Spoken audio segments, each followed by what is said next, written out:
लोकसभा निवडणूक होऊन जवळपास 3 महिन्यांचा कालावधी उलटला असून प्रत्येक पक्षाने आगामी विधानसभा निवडणुकीच्या दृष्टीने बैठका आणि दौरे सुरू केलेत। त्या अनुषंगाने विद्यमान आणि इच्छुक नेते मंडळींनी आपापल्या विधानसभा मतदारसंघात कार्यक्रम घेण्यास सुरुवात केलेली पाहायला मिळते। दरम्यान पुणे शहरातील वडगाव शेरी विधानसभा मतदारसंघात ठाकरे गटाच्या फायर ब्रँड नेत्या सुषमा अंधारे यांना उमेदवारी मिळावी याकरिता त्यांच्या समर्थकांकडून येरवडा भागात मोठ्या प्रमाणावर फ्लेक्स लावण्यात आले। उच्च शिक्षित, निर्भीड, कणखर व्यक्तिमत्व, वडगाव शेरी मतदारसंघाच्या सर्वांगीण विकासासाठी एकच उत्तम पर्याय असा मजकूर असलेले फ्लेक्स अनेक भागात पाहावयास मिळतात।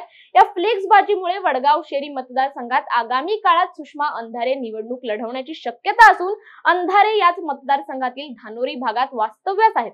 मागील 1.5 वर्षांच्या कालावधीत सुषमा अंधारे यांनी ससून रुग्णालय, ड्रग्ज प्रकरण ते कल्याणी नगर अपघात अशा घटनांना वाचा फोडण्याचं काम केलंय।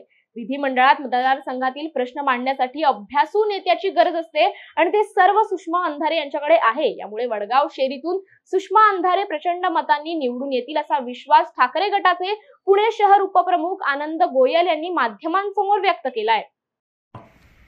नमस्कार, सप्रेम जय महाराष्ट्र।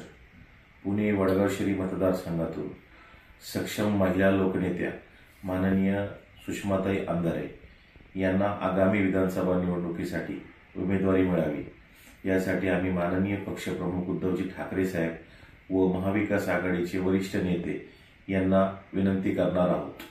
वडगाव शेरीच्या सर्वांगीण विकासासाठी माननीय सुषमाताई अंधारे उच्च शिक्षित असून बहुमताने निवडून येतील असा आम्हाला पूर्णपणे विश्वास आहे।